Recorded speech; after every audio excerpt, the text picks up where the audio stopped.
Hello friends, welcome to our chemistry learning channel. এবার আসছি Rosalyn die. এটা একটা ম্যাজেন্টা কালার ডাই।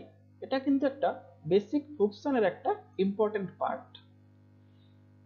এটা যখন ডার্ক অবস্থায় থাকে তখন কি না একদম ডার্ক গ্রিন কালার, যখন সলিড অবস্থায় থাকছে তখন কিন্তু ডার্ক গ্রিন ক্রিস্টাল, কিন্তু সলিউশনে চলে গেলে এটা কিন্তু ম্যাজেন্টা কালার সলিউশন দেয়। এই যে ম্যাজেন্টা কালার সলিউশন, তাহলে সলিড অবস্থায় ডার্ক গ্রিন, সলিউশনে হচ্ছে ম্যাজেন্টা কালার। প্রথম এটাও কিন্তু একটা কিছু ডিসইনফেকশন প্রপার্টি পাওয়া গেছিল, কিন্তু পরে দেখা গেল যারা এই রোজালিন ডাই নিয়ে কাজ করে সেই ওয়ার্কারদের মধ্যে একটা ব্লাডার ক্যান্সার হওয়ার সম্ভাবনা বাড়ছে, যার ফলে এটাকেও আর বেশি ব্যবহার করা হয় না। এই রোজালিন ডাই কিন্তু ল্যাবরেটরিতে আমরা সিপস রিয়েজেন্ট হিসেবে ব্যবহার করি। কি জন্য? না অ্যালডিহাইড গ্রুপকে ডিটেকশন করার জন্য। এই সলিউশনের মধ্যে যদি সালফার ডাইঅক্সাইড পাঠানো হয় তখনই কি হয় না সিপস রিয়েজেন্ট তৈরি হয়। এই সিপস রিয়েজেন্ট হচ্ছে কি না কালারলেস। এই যে এখানে sp3 হয়ে গেছে, sp3 হওয়ার ফলে কি কোনো কনজুগেশন আসছে না, এই জন্য কালারলেস সিপস রিয়েজেন্ট। এই সিপস রিয়েজেন্ট যদি কোনো অ্যালডিহাইড মলিকিউলের সঙ্গে রিঅ্যাকশন করে তখন আবার কি হবে না এই কনজুগেশন চলে আসছে, আর এখানে অ্যালডিহাইড গ্রুপ জুড়ে গেছে তিনটাতে, গিয়ে কি হয়েছে তাতে না এই যে ম্যাজেন্টা কালার হয়ে গেছে। তাহলে কি না সিপস রিজেন এমনিতে কি কালারলেস, কিন্তু অ্যালডিহাইড গ্রুপের সঙ্গে রিঅ্যাকশন করে ম্যাজেন্টা কালার তৈরি করে।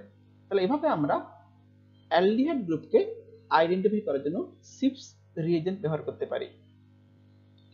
এছাড়া এটা রোজালিন ডাই দিয়ে আমরা কি করতে পারি না উল, সিল্ক এবং কটন এগুলোকেও কিন্তু কালারেশন করতে পারি, মূলত রেড কালার করতে পারি আমরা। আচ্ছা, রোজালিন ডাই কি করে সিনথেসিস করব না এখানে মাল্টি কম্পোনেন্ট রিঅ্যাকশন করা হয়। এই যে প্যারা অ্যামিনো টলুইন, অর্থো অ্যামিনো টলুইন এবং সিম্পল অ্যানিলিন, এই তিনটে দিয়ে মাল্টি কম্পোনেন্ট বা থ্রি কম্পোনেন্ট রিঅ্যাকশন করা হয়। রিএজেন্ট সিম্পল ভাবো আয়রন। আয়রন কি করে না এই যে প্যারা অ্যামিনো টলুইনের এখানে র্যাডিক্যাল তৈরি করে। এই র্যাডিক্যাল তৈরি হয়ে গেলে কি করবে না এই যে আর যে অ্যামিন কম্পাউন্ডগুলো আছে এদের প্যারা পজিশন থেকে এখানে অ্যাটাক করবে, অ্যাটাক করে সিসি বন্ড তৈরি করবে, জুড়ে গিয়ে তিনটে জুড়ে গিয়ে প্রথমে লিকো বেস তৈরি করবে।